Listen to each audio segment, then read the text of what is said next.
بہت اچھا سوال ہے، دیکھ لیجئے کہ ملی جلی صلاحیتوں والے طلبہ کی کلاس روم کے طلبہ کو ایسا نصاب درکار ہوتا ہے۔ ملی جلی صلاحیتیں یعنی کس میں کچھ صلاحیتیں ہیں، کس میں کچھ صلاحیتیں نہیں ہیں، تو ایسے طلبہ کو جو تو کون سا نصاب تعلیم جو تو درکار ہوگا، ٹھیک، دیکھ لیتے ہیں۔ پہلا ہے جس میں وقفے سے طلبہ کو یکساں صلاحیتیں والے گروپ میں رکھا جائے، ٹھیک، کچھ حد تک لے کے چلتے ہیں ہم لوگ۔ دوسرا دیکھ لیتے ہیں جس میں سیکھنے کے مختلف صلاحیتوں والے طلبہ کے درمیان باہمی ربط ضبط کا زیادہ موقع دیے جائے یا دیا جائے۔ یہ سب سے زیادہ پازیٹیو پوائنٹ ہے ہم لوگوں کا، اس کو ہم لوگ جو تو محفوظ رکھ کر چلتے ہیں۔ کیوں؟ کیونکہ طلبہ کو جو تو باہمی ربط و ضبط یعنی کہ سوشل انٹریکشن کا جو تو ان کو موقع فراہم کیا جائے گا، ٹھیک۔ تیسرا ہے جس میں ریاضی اور زبانوں پر زیادہ زور دیا جائے، تو صرف ریاضی اور زبانوں پر زور دیا جائے یہ تو نہیں ہوگا، ٹھیک۔ جس میں کھیلوں اور زبانوں پر زور دیا جائے، صرف کھیلوں اور زبانوں پر زور دیا جائے یہ بھی نہیں ہوگا۔ اب یہاں پر ہم لوگ کا آپشن نمبر 1 اور آپشن نمبر 3 بچتا ہے، جس میں آپشن نمبر 1 اور آپشن نمبر 2 بچتا ہے، جس میں سے یہاں پر اگر ہم لوگ 1 کو دیکھیں، آپشن نمبر 1 تو یہ کچھ حد تک صحیح تھا، لیکن اس سے زیادہ کہیں بیسٹ ہم لوگ کا آپشن نمبر 2 ہے، جس میں طلبہ کو سیکھنے کی صلاحیت والے طلبہ کے ساتھ میں درمیانی ان کو جو تو بات چیت کرنے کا موقع جو تو فراہم کیا جائے گا، تو ایسا نصاب تعلیم جو تو فراہم کیا جائے۔ کیونکہ بچے کبھی کبھی ایسا ہوتا ہے کہ ایک دوسرے سے جو تو نقل کر کے بھی جو تو وہ سیکھ لیتے ہیں، بات چیت کر کر بھی جو تو وہ سیکھ لیتے ہیں، تو ایسا نصاب تعلیم جو تو ان کے لیے بہت زیادہ ضروری ہے۔ آپشن نمبر 2 یہاں پر ہم لوگ کا صحیح ہو گیا، ٹھیک۔ آئیے بڑھتے ہیں سوال نمبر 8 پر۔ زبان کی تدریس کے کلاس میں خصوصی صلاحیتوں والے طلبہ میں وابستگی، کامیابی، عزت نفس کے احساس کو فروغ دیا جانا چاہیے۔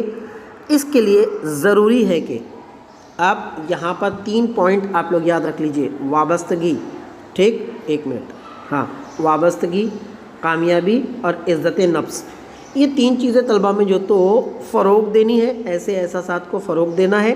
اب اس کے لیے کیا ضروری ہوگا، ٹھیک، آپشن نمبر 1 دیکھ لیتے ہیں۔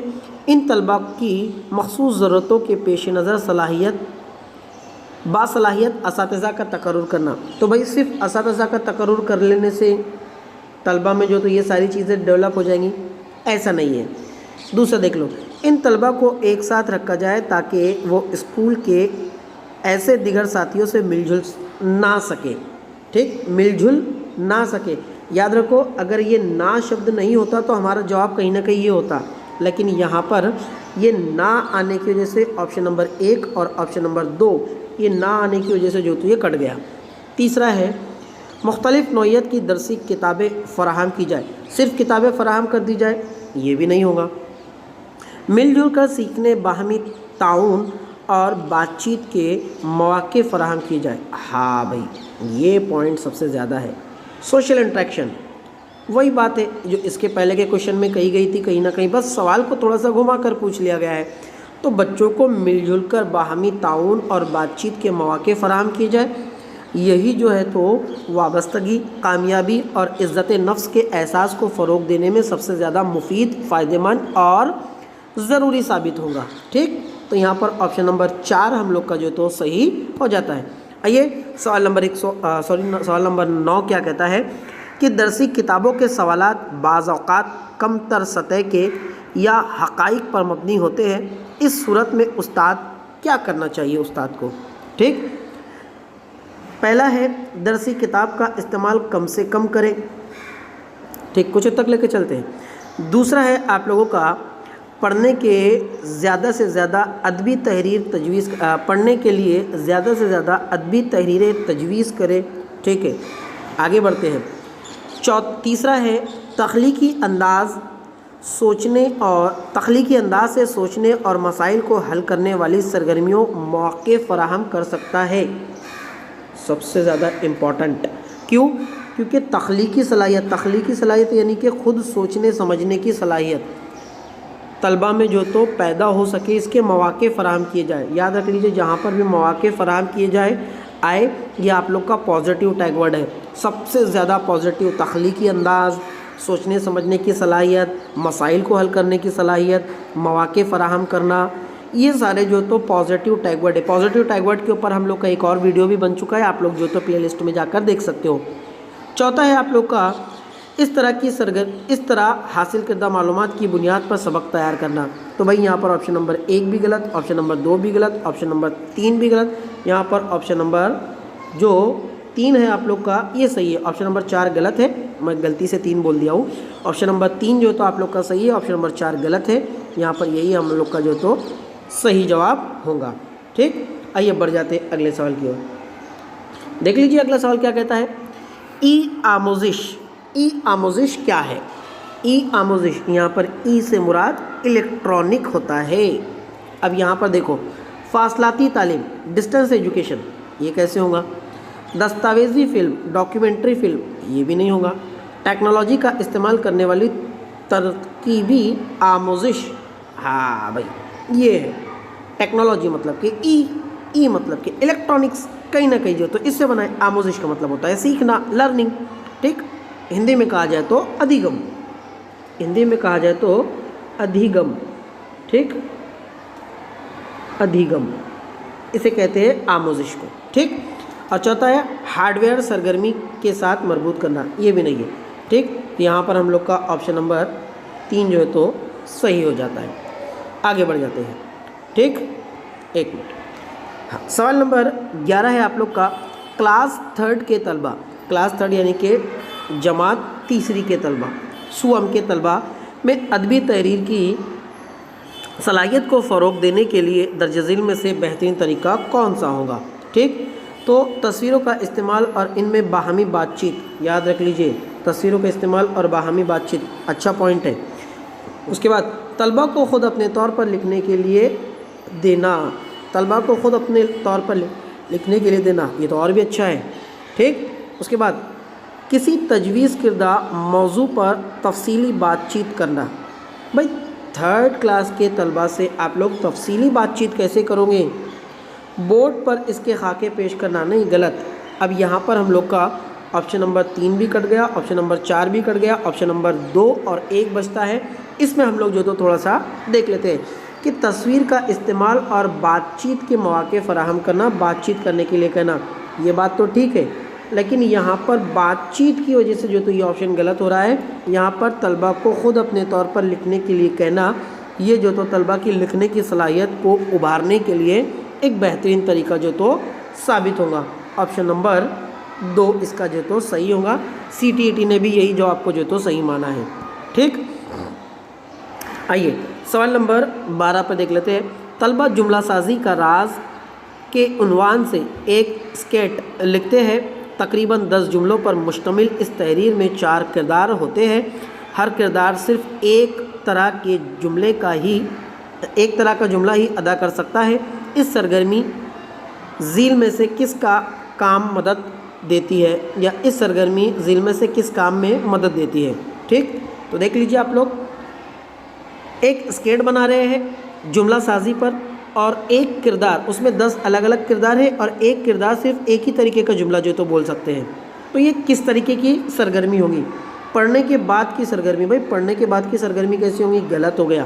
لکھنے سے پہلے کی سرگرمی، جب لکھنے کی سرگرمی کہا جا رہا ہے تو لکھنے کے پہلے کی سرگرمی کیسے ہوگی؟ غلط۔ قواعد کے اصولوں کے استعمال بھی نہیں ہوگا۔ لفظوں کا استعمال کر کے ہی تو بچے لکھیں گے نا، کہ کون سا جملہ کہاں استعمال کرنا ہے، ٹھیک، کون سے شبد کا کیا استعمال کرنا ہے، تو یہاں پر یہ لفظوں کے استعمال کی صلاحیت ہوگا۔ آئیے سوال نمبر 13 دیکھ لیتے ہیں، اگر آپ کی کلاس میں کئی طلبہ اردو بولنے میں شرماتے ہو تو آپ انہیں اس جھجک کو دور کرنے میں مدد کے لیے کیا کریں گے؟ ٹھیک، یہاں پر دیکھ لیجئے، کلاس میں سادہ موضوعات دیں گے تاکہ طلبہ ان پر بغیر تیاری کے بول سکے، ایسے موضوعات دیں گے طلبہ کو، تو بھائی یہ تو نہیں ہوگا۔ اس کے بعد یہ کہیں گے کہ یہ طلبہ دیگر طلبہ کے بولنے کے بعد بولیں، نہیں بھائی، ایسا اگر کریں گے تو وہ تو احساس کمتری میں مبتلا ہو جائیں گے۔ تیسرا دیکھ لیتے ہیں، انہیں اس زبان میں ذاتی طور پر کوچنگ دیں گے۔ اب انہیں زبان پہ ذاتی طور پر کوچنگ دیں گے تو ایسا بھی نہیں ہے. 2 طلبہ یا ان کے چھوٹے چھوٹے گروپ کو لکھنے اور اسے پڑھنے کا موقع دیں گے. ہاں 2 کے گروپ میں جو تو ان کو بنا دیں گے اور بنانے کے بعد میں جو تو ان کو لکھنے کا اور پڑھنے کا موقع دیں گے. یہاں پر یہی جملہ جو تو ہم لوگ کا صحیح ہو جاتا ہے. آپشن نمبر 4 جو تو صحیح ہوتا ہے. آئیے بڑھتے ہیں سوال نمبر 14 پر. زبان سیکھنے کے عمل میں چند سرگرمیاں شامل ہوتی ہیں. آپ اس بیان کی تائید میں کس سرگرمی کو پیش کریں گے؟ ٹھیک دیکھ لیتے ہیں. نصاب میں شامل کسی تحریر کی بہترین تفہیم کے طلبہ کو اپنی مادری زبان استعمال کرنے پر آمادہ کرنا. ٹھیک ہے بہت اچھا پوائنٹ ہے. تفہیم کا شبد آ گیا. تفہیم کا مطلب ہوتا ہے سمجھنا. ٹھیک دوسرا آپشن دیکھ لیتے ہیں. پہلے آسان متن اور پھر مشکل متن پڑھائے جائے. نہیں بھائی یہ کیسے ہو سکتا ہے زبان کی سرگرمی میں کہ پہلے آسان اور پھر مشکل متن سمجھایا جائے؟ ہاں یہ کہیں نہ کہیں ہو سکتا تھا لیکن کب؟ جب آپشن نمبر 1 نہیں ہوتا تب.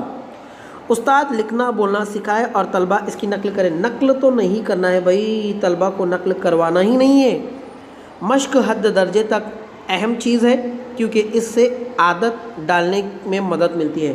تو بھائی بچوں کو صرف مشق کرا کر جو تو عادت ڈلوا دیجئے، ایسا بھی نہیں ہے. یہاں پر ہم لوگ کا آپشن نمبر 1 ہی صحیح ہو جاتا ہے کہ بچوں کی جو تفہیم کی صلاحیت ہے اس کے ذریعے سے طلبہ کو سمجھنے میں آسانی ہوگی اور پھر معلم بحیثیت معلم آپ بچوں کو اپنی مادری زبان میں بولنے کے لیے آمادہ یعنی کہ اکسا سکتے ہیں. ٹھیک آپشن نمبر 1 صحیح ہو گیا. آخری سوال دیکھ لیتے ہیں. سوال نمبر 15 ہے.